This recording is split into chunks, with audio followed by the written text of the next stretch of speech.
सर्वसामान्य आणि शेतकऱ्यांसाठी आनंदाची बातमी आहे। मान्सून आज अरबी समुद्रात दाखल झालाय।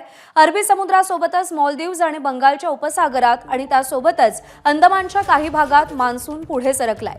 मान्सून 27 मे पर्यंत केरळमध्ये दाखल होण्याचा अंदाज आहे। महाराष्ट्रात साधारण 7 जून पर्यंत मान्सून दाखल होण्याची शक्यता वर्तवली जाते।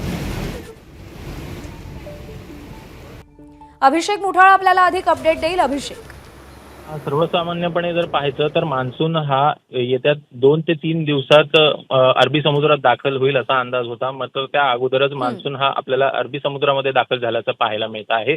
अरबी समुद्रासोबतच मालदीव असेल, बंगालचा उपसागर असेल किंवा मग अंदमानचा काही भाग असेल, यामधनं मान्सून पुढे सरकलेला आहे। एकूण हा भाग सध्याला आपल्याला व्यापल्याचं पाहायला मिळत आहे। साधारणपणे पाहायचं तर मान्सून हा संपूर्ण जो केरळचा भाग आहे तिथे पर्यंत यायला साधारणपणे 27 मे उजाडेल अशा प्रकारची शक्यता ही भारतीय हवामान विभागाकडून वर्तवण्यात आलेली आहे। महाराष्ट्रामध्ये देखील साधारणपणे 7 जून पर्यंत हा मान्सून दाखल होण्याची शक्यता आहे। सध्याला जर का परिस्थिती पाहायची तर जो मान्सूनचा वेग आहे पुढे सरकण्याचा किंवा मग एकूणच परिसर व्यापण्याचा तो आपल्याला वेग चांगला दिसतो आणि साधारणपणे जो अंदाज वर्तवला आहे भारतीय हवामान विभागाकडून त्या अंदाजाप्रमाणे सध्याची परिस्थिती आपल्याला दिसते।